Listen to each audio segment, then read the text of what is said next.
Polemik utang kereta cepat Jakarta-Bandung Wush akan segera berakhir.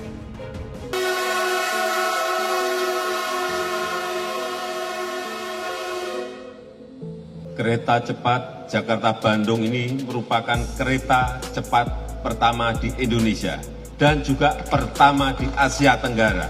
Kereta cepat ini di luar negeri heboh sekali. Itu Malaysia menjadi berita besar. Kenapa Malaysia gagal buka high-speed rail, sedangkan Indonesia boleh je buka high-speed rail? Tak seperti Indonesia, kereta cepat Malaysia-Singapura dibiarkan mangkrak. Ini negara-negara miskin.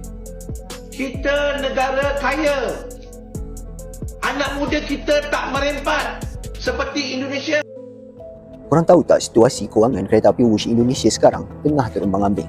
Baru-baru ni kita dikejutkan di Indonesia dengan beban hutang kereta api laju yang dibina. Kereta api laju ni tak menguntungkan. Kenapa kerajaan buat juga kereta api laju? Tapi laju yang dibangga-banggakan oleh rakyat Indonesia, Wush. Kerajaan Indonesia mungkin terpaksa serah Laut Natuna Utara. Utang kereta cepat Wush udah mau selesai ya. Antara udah kasih sinyal jelas, utang proyek kereta cepat Wush bakal beres dalam 2 bulan. Jelas ya, cuma dalam 2 bulan. Pak Purbaya juga bilang, semua udah clear, tinggal formalitas aja. Sudah diputuskan, tinggal diumumkan, jadi pihak Cina nggak usah khawatir. Jadi saya sekarang tanggung jawab Wush. Rakyat Malaysia tanpa sedar menjadi penyelamat kepada projek Kereta Pelaju Indonesia Wush yang menghubungkan antara Jakarta dan juga Bandung. Kalau tak ada pelancong Malaysia, kereta api laju Wush dekat Indonesia tu boleh bankrupt ke? Lebih 750 pelancong Malaysia menggunakan perkhidmatan kereta api laju Wush Indonesia. Lebih 7,000 pelancong Malaysia direkodkan menggunakan perkhidmatan kereta api cepat Indonesia China KCIC Wush. Masya Allah, kapan ya Aceh punya transportasi sehebat ini? Pemerintah sedang merencanakan proyek kereta cepat rute Jakarta-Surabaya. Kabarnya terdapat 3 opsi rute. Saudara Presiden Prabowo Subianto menginstruksikan Menteri Koordinator Bidang Infrastruktur dan Pembangunan Kewilayahan Agus Harimurti Yudhoyono untuk mengawal keberlanjutan proyek kereta cepat Jakarta-Surabaya. Saudara Presiden Prabowo Subianto menginstruksikan untuk mengawal keberlanjutan proyek kereta cepat Jakarta-Surabaya. Akhirnya, Wush resmi diperpanjang sampai Surabaya. Wush ke Surabaya? Insya Allah sampai Surabaya. Enggak. Saya minta tidak hanya Surabaya, Banyuwangi. Dulu ditertawakan, sekarang justru jadi tujuan wisata. Dulu disebut bakal bangkrut, sekarang utangnya hampir lunas. Dan yang paling mengejutkan, orang-orang yang dulu nyinyir, kini rela antre hanya untuk merasakan langsung kecepatannya. Apa yang sebenarnya terjadi? Ini bukan sekedar cerita tentang kereta cepat. Ini tentang bagaimana sebuah negara membalikkan ejekan menjadi kebanggaan dan membuat dunia, termasuk tetangganya sendiri, terdiam tanpa kata. Simak sampai akhir karena faktanya jauh lebih mengejutkan. Narasi ini dimulai beberapa tahun lalu saat Indonesia mengambil keputusan besar membangun kereta cepat pertama di Asia Tenggara, yaitu Wush yang menghubungkan Jakarta dan Bandung. Proyek ini langsung menjadi sorotan, tidak sedikit yang meragukan, bahkan mencibir. Kritik datang dari berbagai arah. Proyek ini disebut terlalu mahal, penuh utang, dan berisiko besar bagi ekonomi Indonesia. Bahkan ada narasi yang menyebut Indonesia sedang menggali lubang sendiri, ambisi besar yang bisa berujung krisis. Dari luar negeri, suara nyinyir juga terdengar. Malaysia yang saat itu memiliki rencana proyek serupa, ikut mempertanyakan langkah Indonesia. Banyak yang membandingkan dan meragukan apakah proyek ini bisa benar-benar berhasil. Baru-baru ni kita dikejutkan di Indonesia dengan beban hutang kereta api laju yang dibina. Dan saya bimbang projek isyarat ini juga kalau mana tidak mampu kita buat perancangan yang rapi dari segi pembangunan di seluruh jajaran, kita juga bakal menanggung beban hutang Gajah Putih yang cukup besar. Tapi laju yang dibangga-banggakan oleh rakyat Indonesia, Wush. Kerajaan Indonesia mungkin terpaksa serah Laut Natuna Utara jika gagal bayar hutang kereta api laju ni. Dan bila syarikat ni rugi, kerajaan perlu selamatkan sebab BUMN guna dana rakyat. Maka walaupun atas retah tanpa jaminan kerajaan tetap kena heret bila hutang meningkat. Bunga saja dah cecah USD 120 juta setahun. Sasaran penumpang harian dianggarkan sekitar 50,000. Tapi purata yang sebenarnya hanya sekitar 21,000 ya. So sekarang ni kerajaan Indonesia nak berunding semula, nak panjangkan tempoh pinjaman daripada 35 tahun kepada 40 tahun. Bila WUSH dilancarkan pada Oktober 2023, semua Indonesia bangga. Tren laju pertama Asia Tenggara daripada Jakarta ke Bandung 40 minit saja. Kereta api laju ni tak menguntungkan. Kenapa kerajaan buat juga kereta api laju? Kerugian setiap tahun. Objektif ATS ni adalah untuk memudahkan pergerakan rakyat. Namun, waktu membuktikan segalanya. Sejak resmi beroperasi pada tahun 2023, kereta cepat WUSH langsung mencuri perhatian. Dengan kecepatan hingga 350 km per jam, perjalanan Jakarta-Bandung yang dulu memakan waktu berjam-jam, kini bisa ditempuh jauh lebih singkat. Tidak hanya soal kecepatan, WUSH juga menghadirkan pengalaman perjalanan modern. Interior yang nyaman, teknologi canggih, serta efisiensi waktu menjadikannya salah satu transportasi paling prestisius di Indonesia saat ini. Dan disinilah ironi mulai terlihat. Warga Malaysia yang dulu hanya bisa mengomentari dari jauh, kini justru banyak yang datang langsung ke Indonesia untuk mencoba kereta cepat ini. Rasa penasaran berubah menjadi pengalaman nyata. Media sosial pun dipenuhi cerita dan kesan mereka setelah menjajal WUSH. Banyak yang mengaku terkesan dengan kecepatan dan kenyamanannya. Masya Allah, kapan ya Antia punya transportasi sehebat ini? Pengalaman pertama kali Beda pergi dari Jakarta ke Bandung naik kereta cepat WUSH. Kereta cepat yang katanya titik-titik isi sendiri. Kita pergi naik kereta cepat di Indonesia. Nak naik kereta cepat. Ni kereta cepatnya. Nanti kita tengok kereta cepat in real live. Daripada Jakarta, kalau nak pergi ke Bandung, kita ambil masa 2-3 jam. So kita nak naik train lah, nak short 30 minit saja kita ambil kereta cepat. Dia guna konsep China kot, dia laju. Fuh, 30 minit aja. Jom nak bawa apa? Hari ni Rena dan Izzy naik WUSH dan kita orang nak ke Bandung. Betul ke orang cakap kalau dah sampai Jakarta wajib pergi Bandung? Personally, I think it's a yes.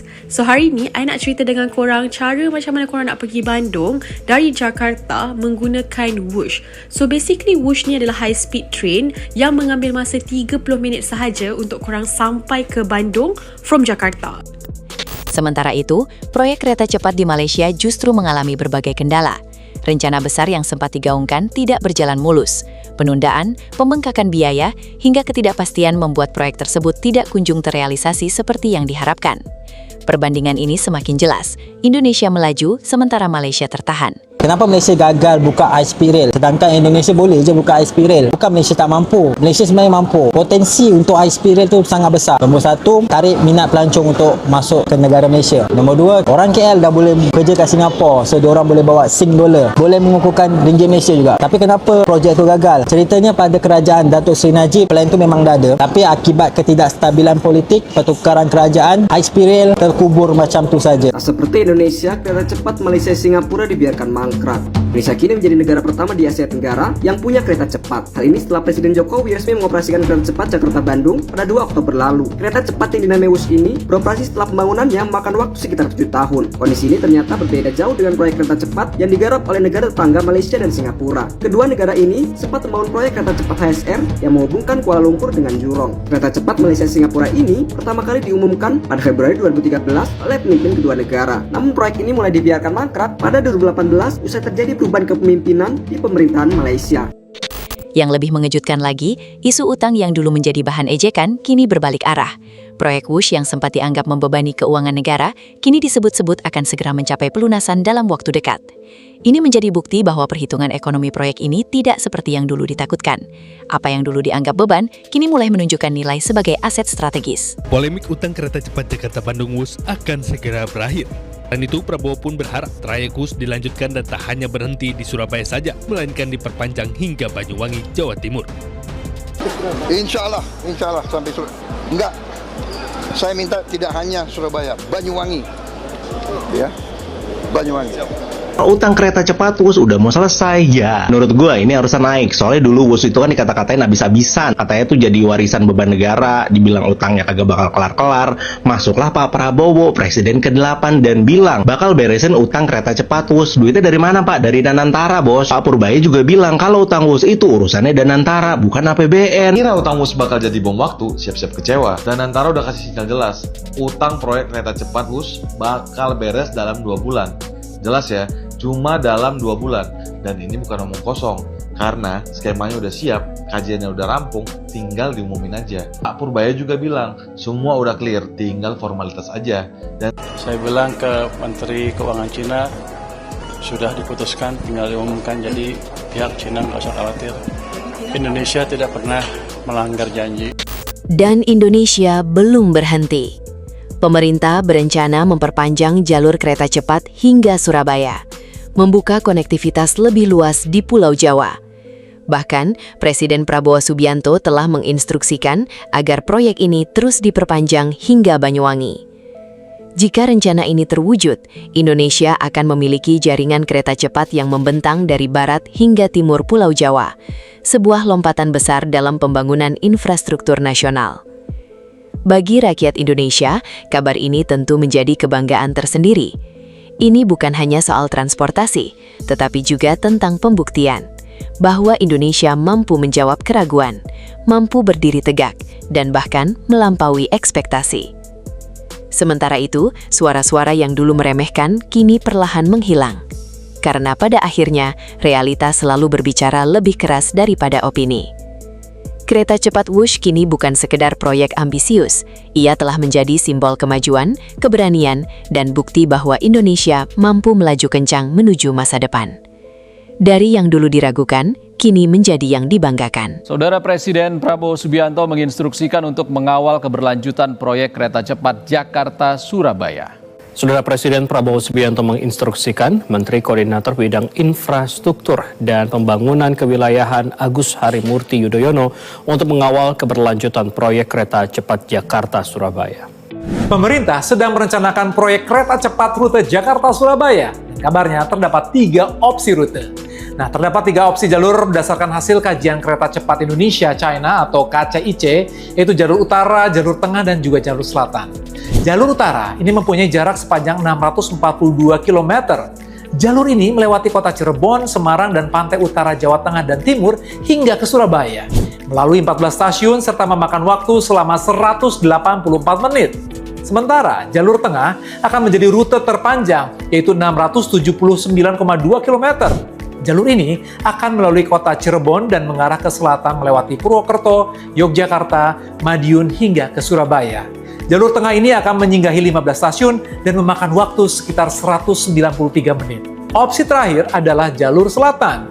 Nah, ini adalah jalur yang paling pendek dengan jarak tempuh yaitu sekitar 629,5 km. Memakan waktu selama 180 menit dan melewati 13 stasiun. Jalur ini akan memperpanjang jalur yang sudah ada melalui Bandung, diteruskan ke Banjar, Kroya, Yogyakarta, dan selanjutnya menggunakan jalur yang sama dengan rute jalur tengah.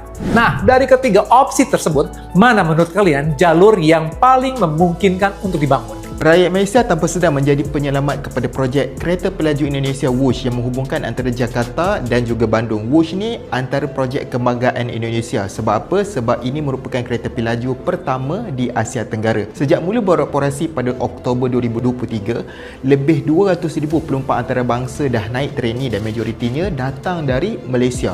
Projek ini juga sebahagian daripada inisiatif Mega Belt and Road China dengan kos pembinaan sekitar 34 bilion ringgit dan sekarang ni Wush dalam keadaan yang agak terhimpit kerana hutang dan juga kos faedah. Mengikut rekod kewangan dalam separuh pertama 2024, kerugian Wush adalah melebihi 1 bilion ringgit. Apa pendapat anda? Kalau tak ada pelancong Malaysia, kereta api laju Wush dekat Indonesia tu boleh bankrupt ke? Okey, jom kita jawab persoalan ni dengan fakta dan data. So baru-baru ni kecoh lah cerita pasal kereta api laju Wush dekat Indonesia yang dikatakan tengah hadap masalah kewangan tapi masih lagi diselamatkan oleh pelancong terutamanya daripada Malaysia lah. Akan tetapi sebelum tu jom kita cerita sikit lah pasal Wush ni Wush ni dia adalah satu projek kereta api yang berkelajuan tinggi lah dan juga yang pertama dekat Indonesia. So jalan dia adalah daripada Jakarta ke Bandung dengan masa perjalanan sekitar dalam 45 minit hingga 1 jam macam tu lah.